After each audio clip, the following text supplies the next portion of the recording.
Innovation. This is the big one. It's the Rooms to Go anniversary sale. And we're turning every room into a reason to celebrate. Living rooms, bedrooms, and dining rooms at special anniversary sale prices. So stop waiting and start saving. A celebration this big happens only once a year. It's the Rooms to Go anniversary sale, going on now. Catch it Fridays at 12:30 on News Channel 6. Get clear, accurate stories that don't waste your time at WJBF.com. The Live 5 for 6 Skyview Network, sponsored by Terry Lambert Hyundai. After a stormy Sunday, we now have the luck of the Irish, and that brought us nice sunny skies today. It is much cooler, though, with highs dropping from the 80s down to the 60s, but we will see 80 degrees again later on this week, along with a few showers returning. I'll have all those details coming up. Now, on News Channel 6 at 6, studying the future for the old jail in Augusta. What city leaders say they want to see and why it may not happen as your News at 6 starts now. Live from Television Park, this is WJBF News Channel 6 at 6. Good evening, everybody. I'm Brad Means. And I'm Jenny Montgomery. Thank you for joining us. Coverage you can count on begins with Augusta looking at the future for an important piece of property. Now, for decades, the old detention center stood at Walton Way and Gordon Highway. Now, crews have cleared the site and it's ready for redevelopment. George Escala has the story. Marion Jones has lived in this neighborhood for years, and when the law enforcement center site is redeveloped, he knows what he wants to see. We really need a grocery store because really we don't have them around the neighborhood, and what we have to do is have to catch the bus people. They don't have transportation, they have to go way out to Gordon Highway, Greenville Road. Augusta has high hopes for the site, bringing in an Atlanta firm to conduct a development study. But the study concludes it is not suitable now for commercial or residential redevelopment. For now, they told us it is a site waiting to be developed. It is not that immediate development need that many people thought it would be. Their initial thought is to get people back acclimated to the area. The study recommends creating a green space at the site, allowing it to be used for sports like soccer or family movie nights. I'm not completely surprised by this, being that it's a little bit off. I mean, you obviously got Gordon Highway, but it's not the hustle and bustle of downtown. So I could see the reason for the conclusions. Obviously not the result we had hoped. The study recommends in the long term the city could develop the area into a business innovation hub. But is that the direction the city will want to go? I think that's to be determined. You obviously have the Georgia Cyber Center downtown, which is an innovation hub already. It was a site the city was willing to spend money on to study its potential, but the conclusions are not what the neighborhood had in store. In Augusta, George Escala, WJBF, News Channel 6. Time now for a first check of the weather. Chief Meteorologist Jenna Petracci taking a look at a different weather situation than a day ago. Yeah, completely different today, and luckily the chance of severe weather this week is non-existent, so we overall have a beautiful week in store. But first, let's wrap up those storms from yesterday. We did have several severe thunderstorm warnings and 5 tornado warnings. Luckily, no confirmed tornadoes, at least at this time, but we did have several reports of trees down and even flooding there in southwestern Burke County around a swath of 2 to 4 inches of rain that came down over a very short period of time. But it is possible that maybe a tornado or two touched down around Burke and Barnwell counties. This photo was sent in by Barry and Penny Langford around the Sweetwater community near Snelling, and you can see the trees leaning, and we actually had that rotation around 7:15 on Sunday morning, right where that photo was taken outside of Snelling. Some pretty strong rotation at that, and it started back across the river in Burke County. This was 7:08 a.m., so it's possible possible a tornado touchdown here. This is just to the east of Girard, and then another one into Barnwell County. But once again, nothing confirmed at this time. The National Weather Service out of Columbia is currently surveying that damage today, and we'll keep you updated. Now, Aiken County was also under a tornado warning, but luckily nothing confirmed there. Here's a look now at our Terry Lambert Hyundai Skyview cam from the Amentum Center. The winds are coming out of the northwest now with high pressure back in control. Winds mostly up to around 15 miles per hour, and it's around 15 degrees cooler than yesterday. So we're taking a break from the 80s for now, only topping off in the low to mid 60s for highs on this Monday. 63 in Barnwell, 64 in Bamberg. Aiken, you're also at 63, 65 in Gibson, and same thing in Edgefield, Washington, and Lincolnton. Our satellite and radar is showing the clear conditions, clouds along the east coast, and we'll stay mostly clear now for the rest of our St. Patrick's Day, dropping down to the upper 40s by 10 p.m., and then eventually down to the mid 30s by Tuesday morning with some patchy frost even possible. A sunny next 2 days, but then the rain returns on Thursday. I'll have a look at your futurecast for that coming up, but back to you. All right, Jenna, thanks. A Richmond County deputy involved in a shooting has been cleared of any wrongdoing. This happened on March 13th, last Thursday. Deputy David Hopkins responded to a domestic situation on Primrose Drive in Augusta. The sheriff's office says the suspect, Brandon Hill, raised a gun in the air after being told to show his hands. Well, then he pointed that gun at Deputy Hopkins, who shot him in the chest. At last check, Hill was in the hospital in critical condition. After an independent review by the Columbia County Sheriff's Office, the team ruled that Deputy Hill was justified in his use of force and acted within department policy. The Richmond County Sheriff's Office says it's going to release the video of that incident tomorrow.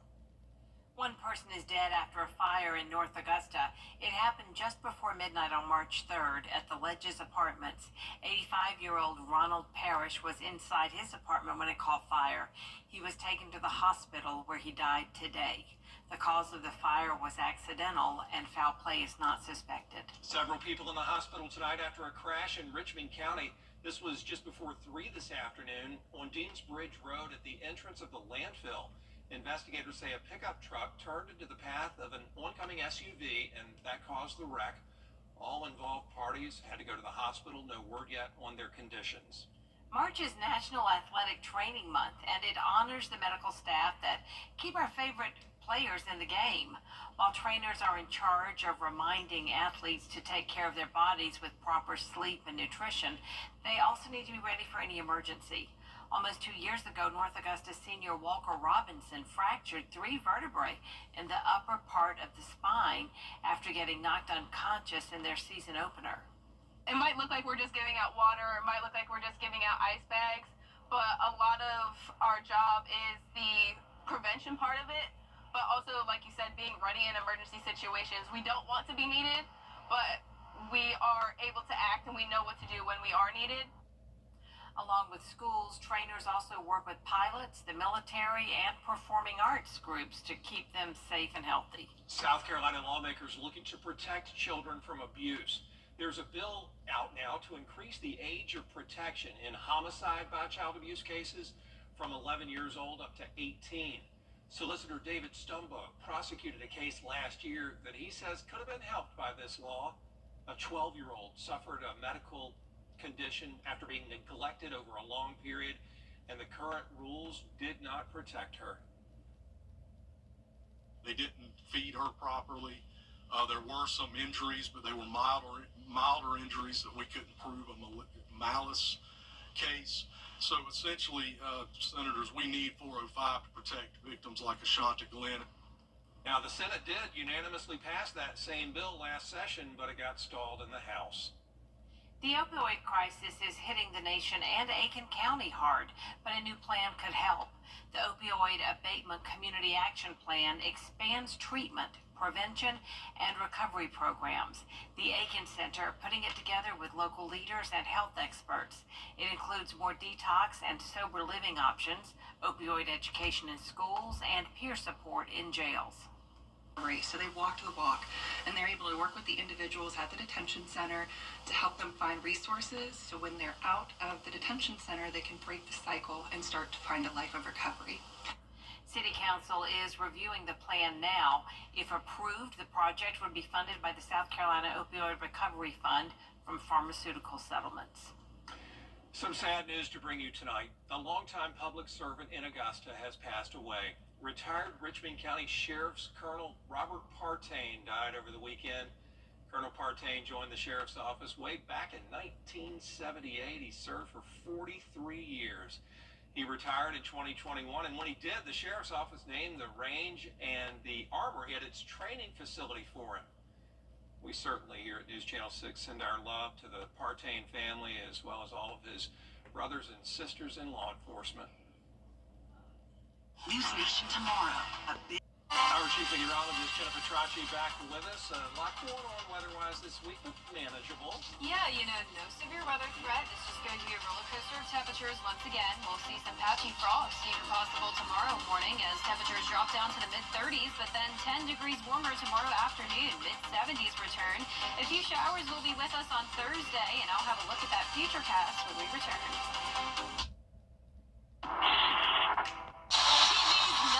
Entertainment talk show has 15 Emmys. It's actually 16. Respectfully. Come on live to make your morning shine. Weekday mornings at 9 on News Channel 6. Weather headlines on News Channel 6. Brought to you by Hickson Roofing. The Live 5 for 6 Skyview Network, sponsored by Terry Lambert Hyundai. Now, your most accurate forecast with WJBF Live 5 for 6.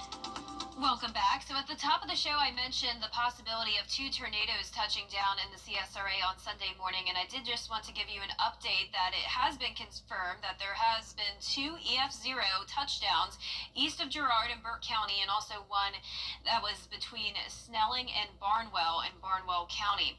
Right now on our Terry Lambert Hyundai Skyview cam, we have a nice sunny evening. It's breezy here as we take a look at our Augusta Regional Airport camera. The winds are coming out of the northwest, 64 degrees, dew point of 24. A dry and much cooler day with temperatures in the low to mid 60s across the board.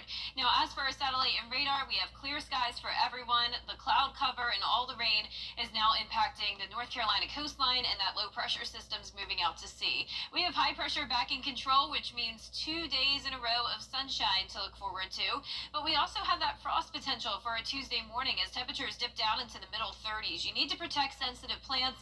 I know it's almost springtime and you would think we would be done with this, but no, the temperatures are still going to be winter-like for several days this week. Frost potential in areas sheltered from the wind, but it does look like overall there will be a pretty good chance of some calm winds tomorrow morning as temperatures dip down to the mid-30s. Now, we will warm up quickly all the way up to 74 by 5 o'clock tomorrow evening, so it will be feeling spring-like by tomorrow afternoon. And speaking of, we're just 3 days away now until the start of spring. Now, our temperatures are still on a roller coaster ride, though, so notice the lows are going up to 50 on Thursday morning ahead of another cold front. But then once that cold front passes, we're back down to 34 on Friday morning, and it's possible that some places could even get down to the freezing mark. So we've been going back and forth here from spring-like weather to winter-like conditions, and now we're at that pollen phase, which typically happens right before the start of spring. So the pollen levels are remaining high, unfortunately, so if you're suffering from allergies, you are not alone. The pollen is definitely all across the CSRA, and unfortunately, we don't have a lot of rain to help wash it away. Our futurecast will show dry conditions over the next couple of days with that high pressure staying in control. Winds will eventually start to come out of the south, though, and that will help to warm us up to 80 degrees on Wednesday.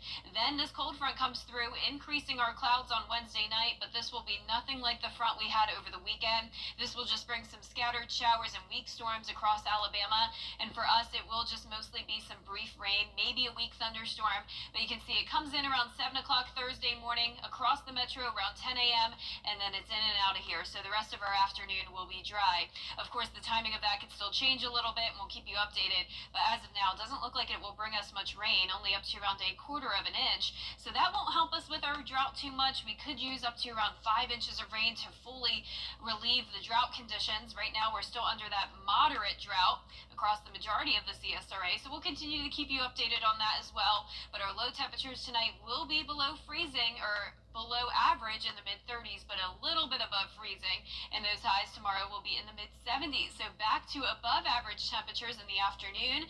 The 80-degree mark will return on Wednesday, but then we're right back down to the upper 60s on that first day of spring and Friday. But this weekend, you just can't beat it. It will be sunny and around 75 degrees with our next chance of rain and storms on Monday.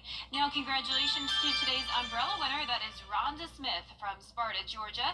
Rhonda, you can pick up your Viper 6 umbrella here at the station and sign up to win yours on WJBF.com. All right, thank you, Jenna. Thanks a lot, Jenna.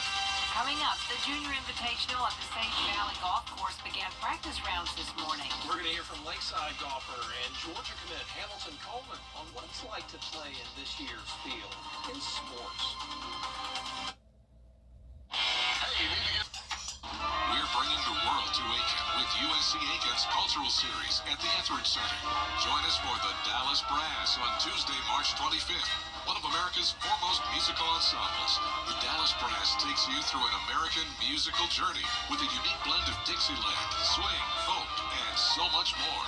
USC Aiken's Cultural Series. For tickets, visit etheridgecenter.universitytickets.com or call 803-641-3305. Weather headlines on News Channel 6, brought to you by Hickson Roofing. The Harlem Globetrotters are coming to USC Aiken. Now, WJBF sports coverage you can count on. The Junior Invitational at the Sage Valley Golf Course began player practice rounds Monday morning, including a par 3 competition. The Invitational is recognized as the most prestigious event in junior golf. It welcomes the best golfers from around the world, 36 boys and 24 girls, all competing at the same time, providing a unique opportunity to room and bond with one another throughout the week. The challenging course plays over 7,000 yards from its championship tees, and Lakeside golfer and Georgia commit Hamilton Coleman is participating in the tournament. The junior players champion is also rooming with Charlie Woods this week, son of 15-time major champion Tiger Woods. Also in the field is reigning girls junior invitational champion Astrid Talley and boys champion Giovanni Danielle. It's definitely cool knowing that I'm right here with them. It kind of gives me a little boost of confidence knowing that I can compete here. And yeah, it's also, you know, you have to respect your competition and understand how much it takes to win something like this. The first round of the tournament begins Wednesday at 9:30 a.m. with the final round on Saturday. And March Madness is in full swing with Georgia and Clemson clinching spots in the NCAA tournament. Then the South Carolina women had clinched the #1 seed in the Birmingham Regional, making it their 13th straight appearance in the Big Dance. The 20-12 Georgia Bulldogs, they're going dancing for the first time in a decade. They're the #9 seed in the Midwest region, taking on the 8th seed Gonzaga out of the WCC. They'll tip off Thursday in Wichita, Kansas at 4:35 p.m. Then the 27-6 Clemson Tigers are coming in as the 5 seed, also in that Midwest region, taking on 12 seed McNeese State in Providence, Rhode Island. The Tigers are coming off a semifinals loss to Louisville in the ACC tournament. The Tigers are making their 15th tournament appearance. Then the reigning national champ South Carolina, they're hosting the first and second round games. They're playing 16 seed Tennessee Tech. South Carolina won their 8th regular season and conference tournament, playing their best basketball at just the right time. Players are where they need to be. They're in, better headspace. I think they are playing the best that they've played all season long, and not just individually and collectively. So that's always a great thing when and they're practicing, with a certain level of focus. So excited that I get to coach them. Tip-off set for Friday, 4 p.m. on ESPN at Colonial Life Arena. All right, Gianna, thanks a lot. Yep, can't wait for those games. Oh, yeah. I heard about Dawn Staley all weekend. Every Yes. time I turned around, somebody's talking about it. I'm so excited for them. We'll be right back. Serious drug crash.